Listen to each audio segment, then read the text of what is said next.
Je suis le premier à passer, ça dure 10 minutes, on est 30, donc dans 5 heures c'est fini. Ça va pas si vite. Pour m'aider à illustrer mon propos, j'ai avec moi aujourd'hui ma partenaire, parce que je sais qu'il y a des malentendants parmi vous, donc elle va m'aider à illustrer mon propos. Le sujet que j'ai pioché, c'était « Tombons-nous amoureux ?» c'est pas facile pour moi. Alors, tombons-nous amoureux. Commençons par définir ce qu'est l'amour. Ah, l'amour.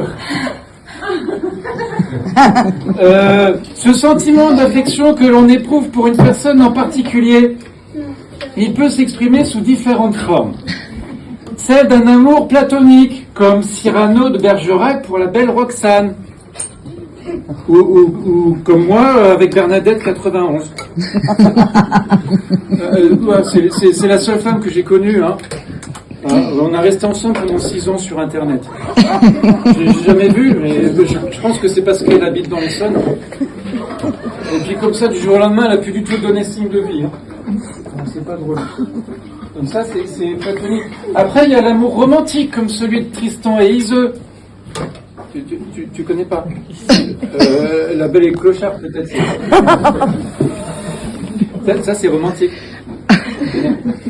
Après, il y a l'amour passionné, comme Anna Karénine et le comte Vronsky. Non, tu connais pas non plus, non? Bah, en fait, Loana et Jean-Paul. Ça peut pas. Après, il y a l'amour paternel aussi, comme Jean Valjean avec la petite Cosette. Bon, si tu vois pas, il y a comme Daniel avec sa fille Kitri. C'est pareil. Après, bah, il y a aussi l'amour amical, hein, comme Sherlock Holmes avec Dr. Watson. Ou si tu vois pas, bah, comme moi avec personne en fait. C'est pas un bon exemple. Ainsi donc, l'amour pour quelqu'un peut prendre diverses formes, diverses intensités, qu'il soit réciproque ou non. Mais l'amour, c'est aussi un intérêt prononcé, un goût très vif pour quelque chose autre qu'une personne. Exemple, j'aime mon vélo. C'est pas drôle, hein. Ici, il y en a qui aiment la bière. Hein. C'est pas mieux. Hein. Bon, maintenant qu'on en sait un peu plus sur ce sentiment complexe, parlons de cette expression, tomber amoureux. Pourquoi tomber d'abord, ouais, hein? Pourquoi on dit pas jaillir amoureux, hein? Tomber vient du latin tombare, par définition, perdre l'équilibre, faire une chute, s'affaisser au sol, s'abattre, s'écrouler, décroître, perdre ses forces de son mérite, être déchu.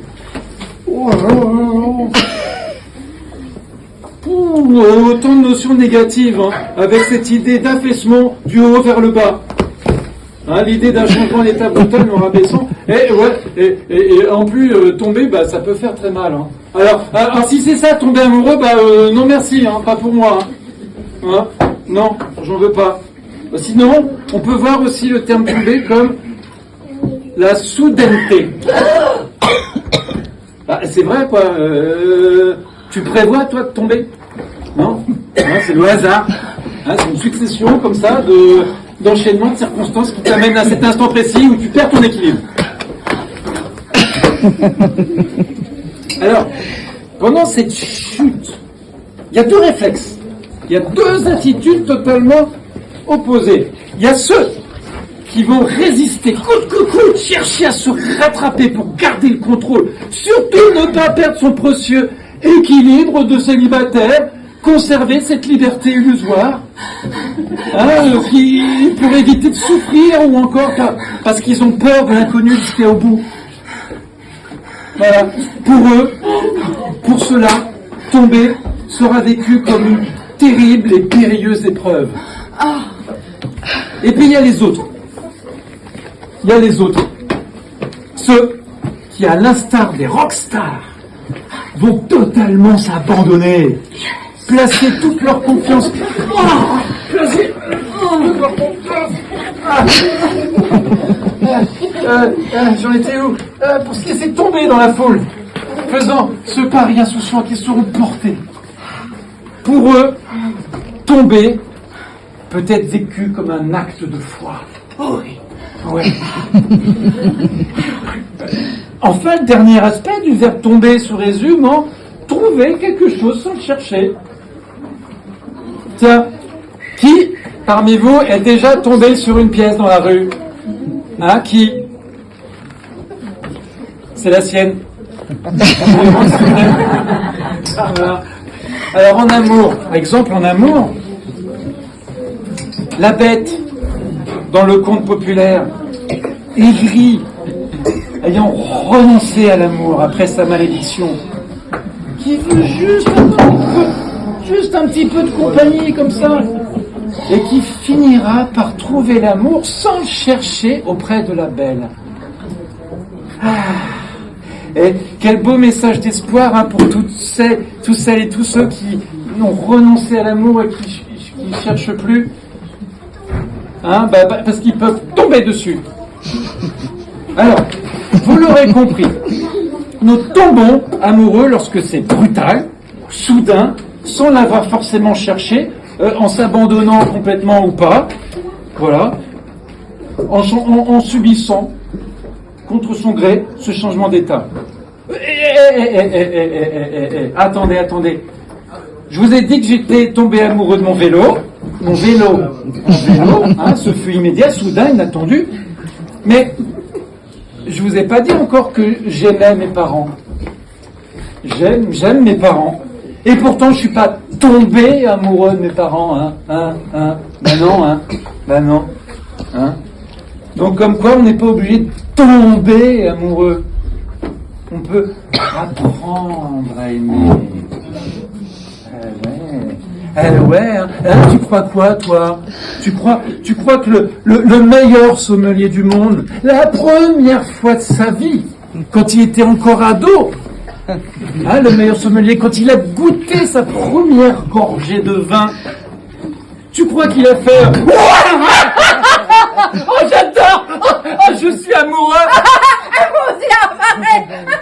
Non, pas du tout. La première fois qu'il a goûté, si ça se trouve, il s'est dit c'est dégueulasse, j'aime pas. Voilà. Et pourtant, qu'est-ce qu'il a fait? Il s'est accroché, il s'est questionné sur les origines. Il s'est demandé qu'est-ce qui faisait ses différences, son goût, son charme. Il a appris à découvrir ses parfums. Il a fait des recherches sur ses qualités. Il s'est demandé comment le conserver et comment on pourrait faire pour bien vieillir avec. Voilà. Moi je vous dis, ça peut demander beaucoup de temps et d'efforts pour devenir amoureux. Bon, en résumé, tombons-nous amoureux. Oui. Et non. Oh non. Alors, oui. Quand ce sentiment surgit en vous déstabilisant, en vous faisant perdre l'équilibre, qu'il est soudain parfois brutal, voire douloureux. Et non. Non. C'est nul. Quand ce merveilleux sentiment se développe au fil du temps, en germant telle une graine qui va croître tout doucement pour devenir un grand chêne. Bref, il n'y a pas de diktat pour devenir amoureux. Pas du tout. Voilà. Oui. Non. J'aimerais terminer cet exposé en adressant un message à toutes celles et tous ceux qui ont peur de tomber amoureux. Après une chute, on se relève. Toujours. Alors tombez. Y relevez-vous. Encore et encore. Et toutes ces expériences seront autant de chances de tirer des leçons de ces erreurs. Merci de nous avoir écoutés.